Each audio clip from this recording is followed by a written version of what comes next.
안녕하세요, 전피트입니다. 오늘은 얀다의 근육불균형, 이 책에 대해서 한번 알아보려고 합니다. 유명한 책이죠. 근골격계 관여하고 있고 혹은 움직임을 치료하고 케어하는 선생님이라면 한 번쯤은 읽어볼 만한 책이라고 생각합니다. 저도 이 책을 지침서 삼아서 이제 치료하고 있는데요.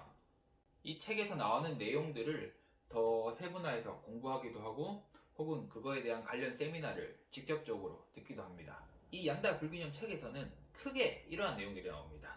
첫 번째, 근육 불균형이 구조적인지 기능적인지에 대한 거.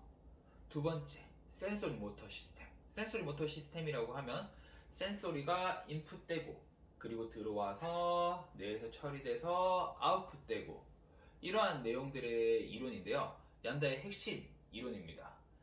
그러면서 이제 근육은 이것들을 받고 내보내고 하는 중요한 기능을 하고 있고 또 원위부에서도 소통을 하며 또 CNS에서도 명령에 대한 것을 또 내보내는 역할을 하기도 합니다. 그렇기 때문에 취약한 위치에 있는 구조물이고요.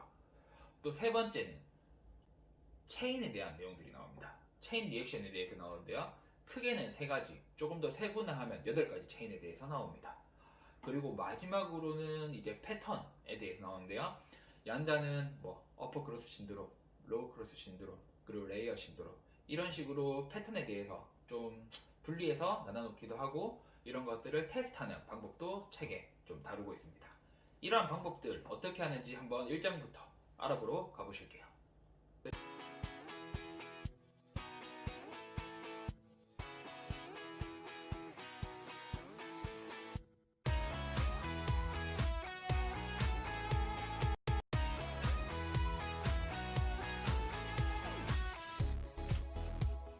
얀다의 근육 불균형의 구조 및 기능적 접근 1장입니다.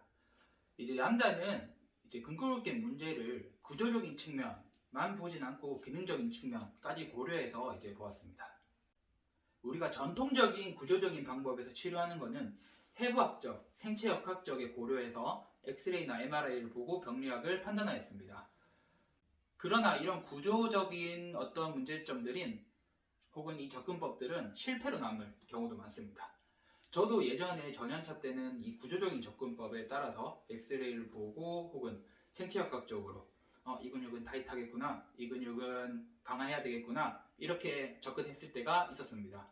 근데 이러한 접근법들은 성공할 때도 있지만 간혹 실패할 때도 많습니다. 이런 실패적으로 남았을 때는 이것들은 이제 기능적인 문제일 확률이 높습니다. 기능적 문제들은 사실은 구조적 접근처럼 엑스레이 MRI처럼 눈에 바로 시각화되어서 보이진 않습니다. 그렇기 때문에 우리가 이 신경학적 혹은 기능적 접근을 한다는 것들은 신체 구조 시스템에 대해서 조금 더 상호작용에 대한 이해가 필요합니다. 또한 얀다는 근육 불균형이 뒤에서 나오겠지만 운동 조절이랑 운동 발달의 신경생리학적 법칙에 바탕을 둔다라고 하였고 적절한 고유수용성 감각의 중요성을 강조하였습니다. 책을 보면 이제 내재적 접근, 외재적 접근 이렇게 두 가지로 나눠집니다. 내재적 접근은 이제 세 가지로 나눠지고요. 이 세 가지는 생리학적, 그 다음에 생체역학적, 그리고 신경근적 이렇게 나뉘어집니다. 이제 생리학적은 우리가 힐링 프로세스, 그리고 티슈 리스폰스 이렇게 조직이 치유되는 과정을 제한해 넣는 것이고요. 이제 두 번째 생체역학적은 또 오스테로키네매틱, 아스트로키네매틱 이렇게 두 가지로 뼈와 관절의 운동학으로 나뉩니다. 이것은 우리가 롤링, 글라이딩, 우리가 관절을 이렇게 직접적으로 치료하는 이런 기법들도 포함되는 거고요. 이제 신경학적은 이제 신경의 고유수용성 감각 그리고 신경의 기능 이런 것들에 대한 재활치료법입니다. 그리고 우리가 외재적 접근이 있는데 외재적 접근 같은 경우에는 이 세 가지가 통합되어야 되고요. 이 세 가지는 또 서로 연관되어 있습니다. 분리될 수는 없습니다. 우리가 롤링, 글라이딩 이런 것들이 잘 안 일어나게 된다면 결국은 조직이 손상을 일으키게 될 거고 이런 것들은 또 고용수용성의 문제를 또 만들게 될 겁니다. 그렇기 때문에 이 세 가지가 잘 통합돼야 되고 우리가 움직임이 잘 일어나기 위해서는 어떤 목적성이 있어야 됩니다. 목적성을 가지고 공을 잡으려고 할 때 뇌에서는 명령을 합니다. 조인트는 올바른 위치에 센트레이션이 잘 될 거고, 그리고 어떠한 근육들, 안정한 근육들, 코어 근육들은 움직임 전에 선행돼서 움직일 겁니다. 이런 것들이 잘 일어난다면 우리 움직임은 잘 일어난다라고 할 수 있습니다. 또 얀다 체계 보다 보면 이제 너무 통증에 쫓아가지 마라, 구조적만 보지 마라, 이런 것들이 좀 많습니다.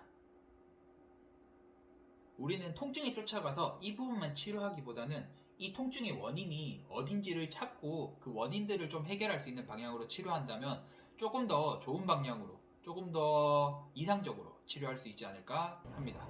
우리가 근육이 균형 있다라고 하는 것은 주동근, 기랑근 사이에 근력이 동일하거나 근육 길이가 같다라는 것을 말합니다. 또 근육이 불균형하다라고 하는 것은 이제 주동근 그리고 기랑근 사이의 불균형을 의미하고요. 혹은 오른쪽, 왼쪽 사이의 불균형도 의미합니다. 또 하나는 같은 기능을 하는 근육이지만 속에 있는 근육들이랑 겉에 있는 근육의 불균형도 말합니다.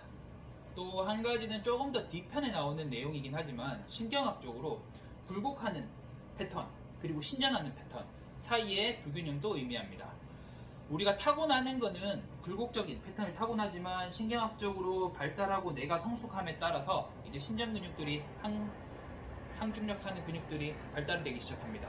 이러한 근육들이 발달되지 못하고 정상적으로 발달되지 못하면 이런 신전되는 근육도 발달되지 못해서 근육의 불균형이 생길 수 있기 때문에 이러한 부분들까지 고려해서 이제 내가 하는 운동 그리고 치료에 중재해서 접근하시면 더욱더 좋은 효과를 보실 수 있을 겁니다. 회원들이나 환자의 통증들이 이제 처음에 직접적인 손상이 기인하지 않을 수 있습니다. 직접적인 손상이 없더라도 점점점 통증이 생기고 이제 이러한 것들이 문제가 될 수 있는데요. 처음에 이러한 것들이 생기는 원인들이 어떠한 움직임의 기능 장애가 있을 수 있습니다. 코어가 먼저 활성화 못 됐을 수도 있는 거고, 혹은 조인트의 위치들이 잘못되어 있을 수도 있는 거고, 이러한 것들이 결국은 움직임의 변형을 초래하고 이것은 또 관절에서 손상을 일으킵니다. 혹은 이 손상은 또 고유수용성 감각에 어떠한 문제들을 만들 수 있고요. 또 이런 것들은 또 염증을 나타낼 수도 있고, 이런 악순환이 반복되게 됩니다. 어떤 게 먼저인지 한번 찾아볼 필요성도 있습니다. 또한 이런 것들이 어떤 거에 잠재적으로 통증의 원인이 되는지 먼저 발견하고 치료할 수 있다면 더욱더 좋은 치료사가 될 수 있지 않을까 합니다. 마지막으로 근육 불균형에 두 가지 개념과 학파가 있습니다. 첫 번째 학파는 이제 우리 근육 불균형이 자세와 반복된 움직임, 여기에 기인해서 근육 불균형이 일어난다라는 학파가 있고요. 나머지 한 학파는 신경학적인 요인이 근육 불균형에 영향을 미친다라는 학파가 있습니다. 우리는 정확한 진단과 치료를 하기 위해서는 이 두 가지 생체학적이며 신경학적인 이런 근육 불균형의 이해가 필요합니다.